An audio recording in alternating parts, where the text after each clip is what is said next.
Okay, so Hua Chenyu, the flower in the small town. Now, there's an interesting story behind this, but before I even tell you that story, this has been requested by Rosa. It's a skip the line reaction. Again, I apologize, it's late. I know sometimes I'm a day or two late. I try to not be, but life just happens, so my profuse apologies about that. So Hua Chenyu, the flower in the small town. Apparently this is a song that he wrote for his mom, because he was by his mom's bedside for a month before she passed. And he actually wrote the song in the hospital so that she could still hear it.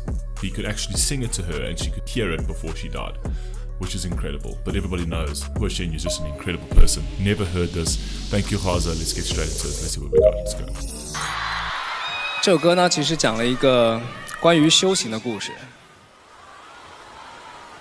对，就是因为，怎么讲，就是人嘛，一生当中。人生很漫长，一生会遇到很多的可能好与不好的事情，可能会遇到很多痛苦，不管是精神上的还是肉体上的。那我有一个朋友，然后他其实也帮了我很多，就是。He's talking about his mom now. 我看到过他。很痛苦的样子，然后，但是我也看到他从很绝望的样子的时候，慢慢到每天忍受痛苦，到。Yeah, so I'm not entirely sure if you can actually read the subtitles at the bottom there. I hope it's clear enough for you guys. It's I hope that you can read them. I know they're quite small, but he's basically talking about lessons in life. He's saying life is very long. At times, life isn't actually very long. Life is actually very short, but he's saying it can be very long. And I think what he means by that is he means that it can seem to be longer than it needs to be when you are in pain and when you are in despair. It feels like life is never ending because you feel like I'd rather this life end because I'm in too much pain. And he's talking about his life and how she gradually deteriorated and how she gradually was letting go of the physical world because she literally wanted to leave. She wanted life to go a lot quicker than it was going. 最后慢慢的放下，再到释怀，再到一切归于空。所以，其实看到他的时候，我就会对我其实是也会有一些怎么讲，精神上的一些鼓励吧，因为我觉得，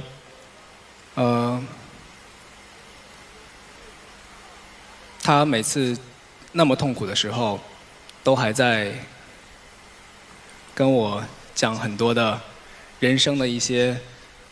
That's amazing, but that's something that a mom would do. That even if they're even when they are in their pain, they don't want to pass that pain on to their child. So they would actually, he's basically saying that it was liberating to him to see his mom in that position, not in a bad way, in a more positive way, to say that that journey, her journey through pain and how she took it and how she turned pain into wisdom to still pass it on right up to her last moment, right up to her last breath was very encouraging to him. And it almost became something that was liberating.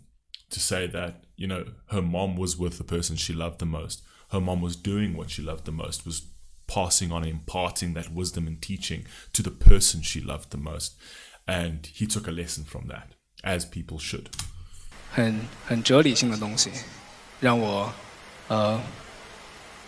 就是放松一些，压力小一些。对，然后那。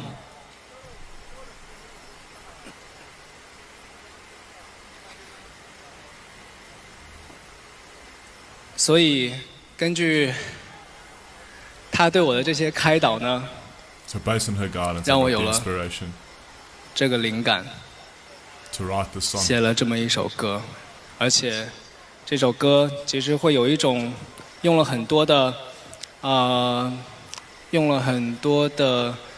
关于 This is actually what I really like about him, because you can actually see that in his song he's got a lot of the wisdom from Buddhist practices. Now, I follow a lot of the Buddhist practices. I follow a lot of the Dalai Lama teachings as well. I've read quite a bit on him as well. And I find it just, it's beautiful. It's spiritually healing. It's one of those things that is, there's no left or right to it, right? There's no right or wrong to it. It's the way they impart their knowledge and the way they impart their wisdom is that however it fits and however it suits you and however it brings hope to you, is what is best for your being and is what's best for your soul and best for your spirituality. It's something that I love about the Dalai Lama in terms of how he imparts his knowledge, specifically when it comes to religion. You know, it's the Dalai Lama that says that the best religion in the world is whatever you believe in. If it brings you hope and if it brings you comfort and it brings you some sort of element that gives you meaning and purpose in this world, then that's the best religion for you. Who are you to decide or to judge any religion in this world? Every religion means something to somebody, and they've chosen it for a reason, because that is something that guides people through their lives. It guides people through their journey. So you cannot judge. So you can see that Hua Chenyu does subscribe to that kind of sort of Buddhist knowledge, because you can pick it up in a lot of his music. 修佛的一些元素在里面，然后就有一种你一直在沙漠中行走，然后再去感悟人生的各种酸甜苦辣，最后一切归于空，也有可能会看到海市蜃楼。所以 Okay, so now he's kind of explaining the song itself. He's talking about it as a mirage, as if you're walking in the desert, where he says everything eventually will reduce back down to emptiness. And then within that emptiness, you start seeing a mirage, as if you were in the desert, as if you were dehydrated and you were starting to hallucinate and see things. And that mirage is that small flower, is basically what he's saying. 有可能会看到海市蜃楼。所以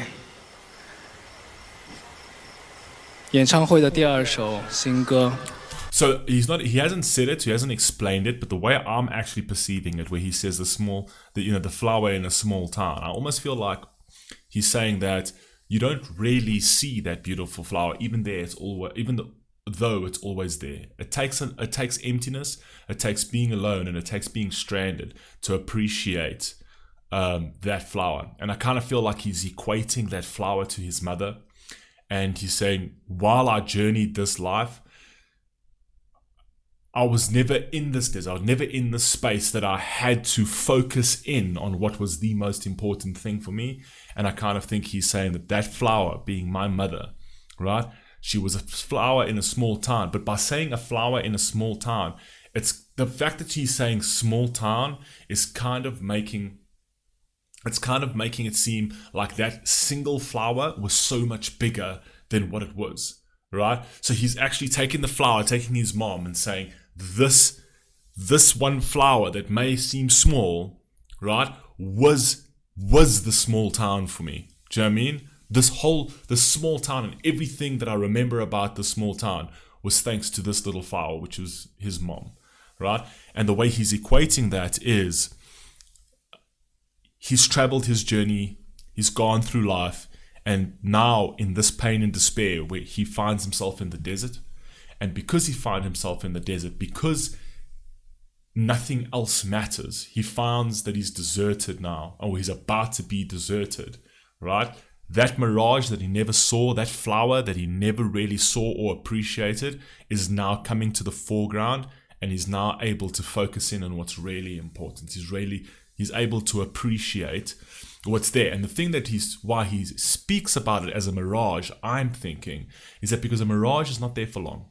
It comes into focus for a while, like as his mom is dying, she comes into focus, and all of a sudden you get this rush of feelings of how I don't want to lose this.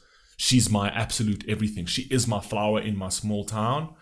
And it's only like that for a little bit, and then the mirage goes away, and now you're in the desert alone forever.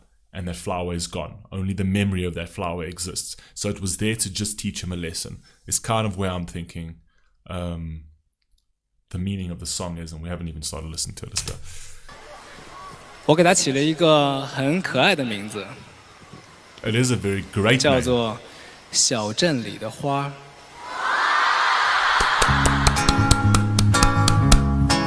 Oh, we're going with some strings on this one.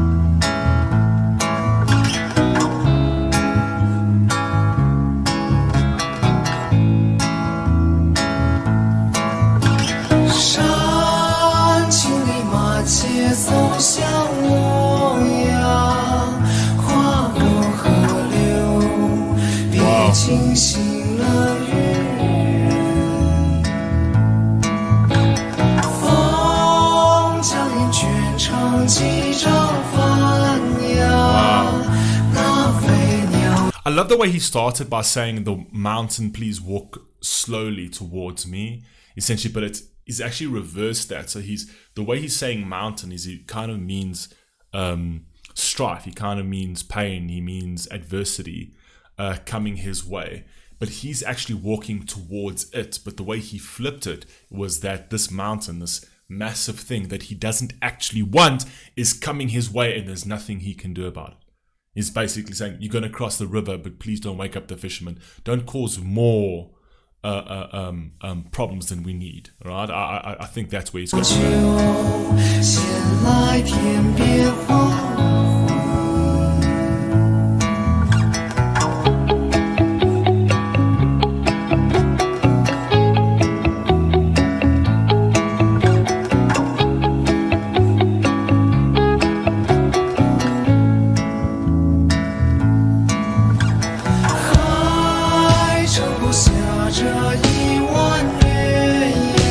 Beautiful, poetic writing.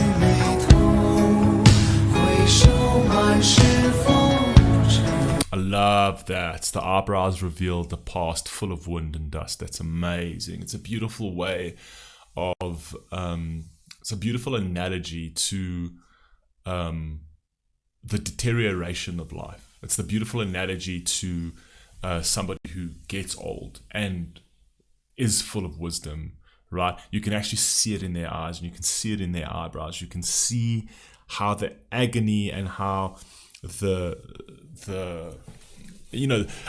trauma of life and the hardships of life have worn down on their facial features. So he's saying the eyebrows reveal the past full of wind and dust, meaning that it was a turbulent past. It was very difficult, and that can be told by a forever imprint in the facial features of his mother. That's amazing.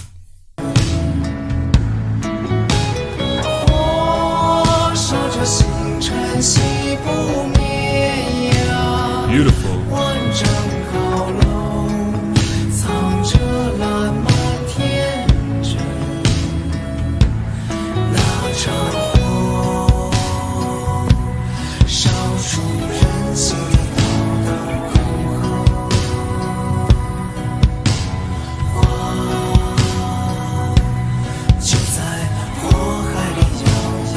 I love that. So that flower swayed. So he also said that fire left many chasms in people's hearts.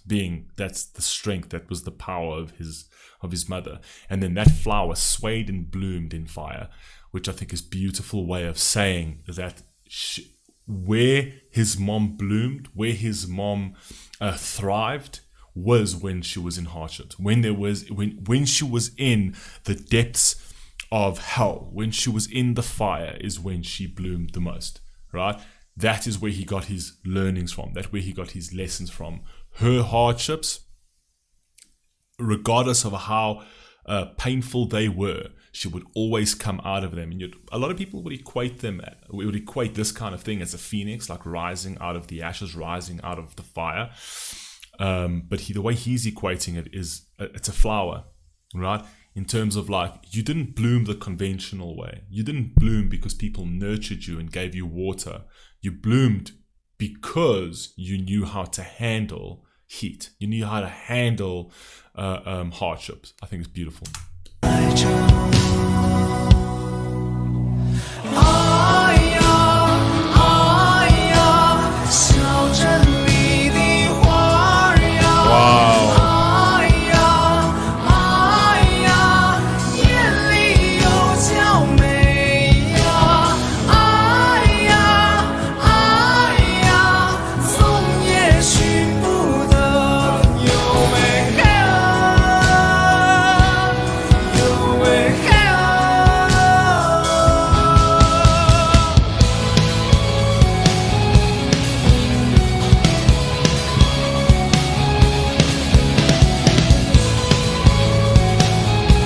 This guy's creativity is through the roof. What I love about the way he does things, firstly, his poetic approach to writing lyrics is absolutely incredible. You know, always consistently using euphemisms and using analogies and metaphors and things like that, which I find is just beautiful creative writing. You don't get many artists that do that. Right? A lot of artists today are very blunt. But what I like about what he does is also playing with the instrumentation. So he plays... This is a very sad song, but he makes it uplifting. You know, those strings and that instrumentation is quite uplifting for something that sad. But he does, the reason he's doing that is because he wants the memory of his mother to be positive. So I'm going to write you a song, not the sad, weary song of how, you know, you were in agony and pain and this is all sorrow. He's like, that wasn't my mother. I can't encapsulate how my mother lived in that kind of melody. I need to encapsulate how my mother lived in an uplifting melody, right? I've got to celebrate the fact that she was alive. I've got to celebrate the fact that she was in my life. I've got to celebrate the fact that she was this flower. And then he goes into the faster paced melody over here where he picks up the pace of the instrumentation, where he's kind of like speeding up that journey for you to say that all of this happened. And this was the trajectory of her life, and it all culminates in something beautiful and special that will live on forever. I like that. He really does tie this all in together really well.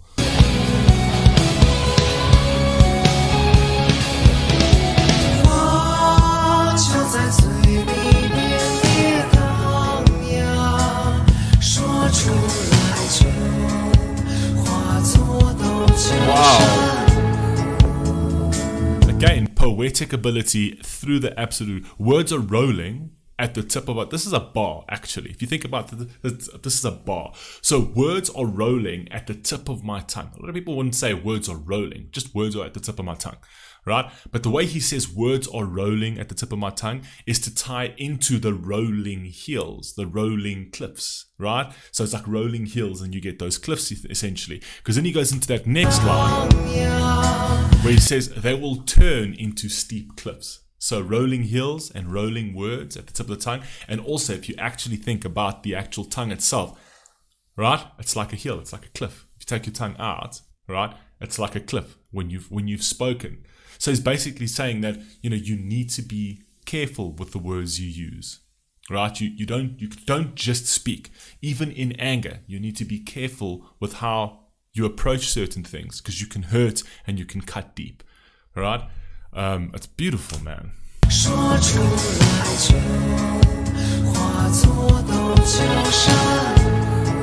Beautiful writing, man.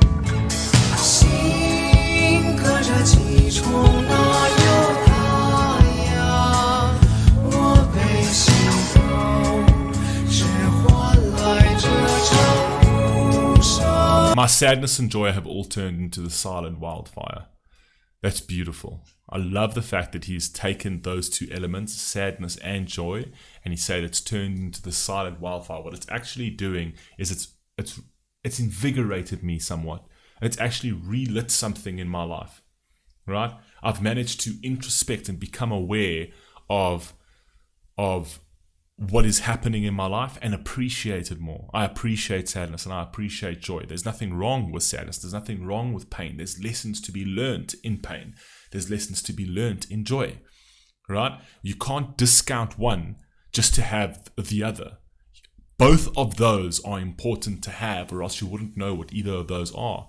If you have no joy, you wouldn't know what sadness is. And if you had no sadness, you wouldn't know what joy is. It's one of those things that in order to have both and appreciate both, you need to have an equilibrium and be able to feel both of those, as hard as it is at times. I love that.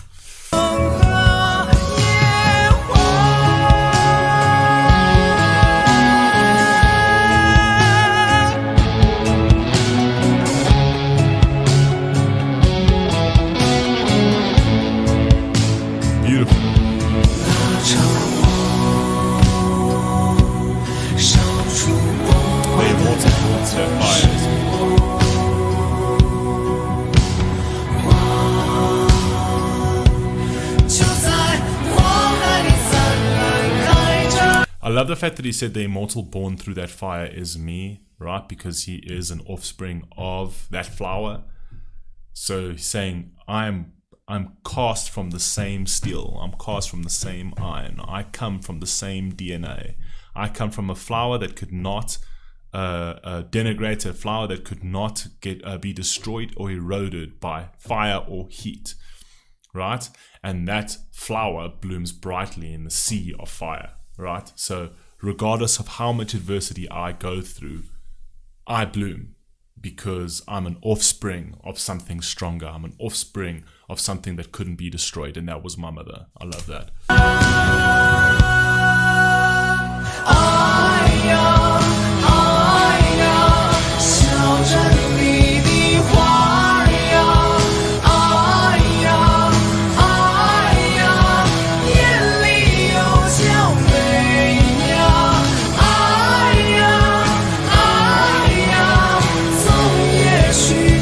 He says over here, it's so gorgeous and so delicate. How many times have I actually said that? Why is it so gorgeous? Why is it so delicate? Because of vulnerability. A lot of people tend to misconstrue weakness and power, weakness and strength, right? Being vulnerable is a strength, right? I'm sure there were many times that his mom was vulnerable, but that's what made her strong. And the whole analogy of using the flower is that a flower is brittle, it is fragile, it is delicate. And if you wanted, you could crush that flower. A fire is going to easily burn a flower up, right? But the reason why it could not burn it up is because of its vulnerability, because of its purpose, because of its fragility, because of what it brings to the world through its gentle, fragile petals, or if you, on the analogy sense, its gentle, fragile soul. And I've said this 1,000 times, and I love to use this analogy, is that there is so much power in vulnerability. A lot of people tend to think that if you act like the big man or you act like the big person and you come across as aggressive, all you're going to do is you're going to put people up against the wall. But when you deal with things with vulnerability, when you deal with things in a human sense, with humanity, with respect, right? All of a sudden you become more powerful. And it's very much like having a butterfly in your hand. And I've said this 1,000 times. If I give you a butterfly and I give you the most beautiful butterfly that looks absolutely beautiful, all these different colors, and I put it in the center of your hand, and I told you, I want you to close your hand and I want you to crush it. Crush it. The most beautiful, fragile thing. You could crush it in an instant. You could take its life like that. 90% of people on earth, if I had to say, crush it, people would be like, why? What did it do to you? Why must I crush it? Right? But you can, you're bigger, you're stronger, you can take its life so quickly. Isn't that powerful? It's not powerful. And you don't feel powerful doing that because vulnerability is power. It's vulnerable, it's delicate, and there's power in that. And if you do that, you don't feel powerful. You feel actually pretty meager and weak and pathetic. It's like, it was defenseless and I killed it anyway. And that left something in you that makes you feel completely, makes you feel smaller than you actually think that you are. And that's where power comes from, is vulnerability, is treating people with kindness, is actually being tender and being kind and caring. That gives you power. Which, anyway, let me get this. This is such a long reaction. Anyways, go.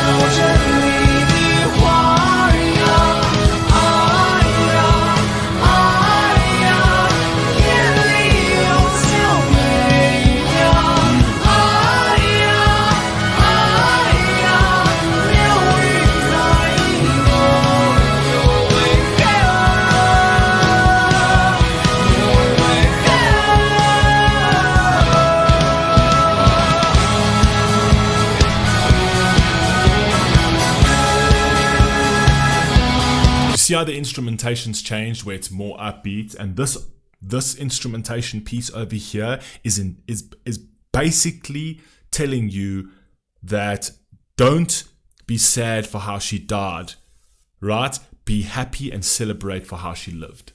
That's what this piece means.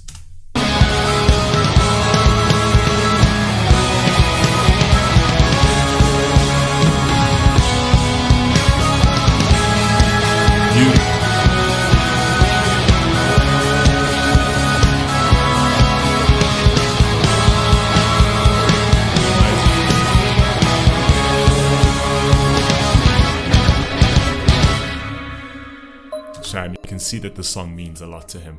This is a beautiful song, man. This is probably one of my favorites of his, if I'm being honest. There's so much depth. There's so much depth to this.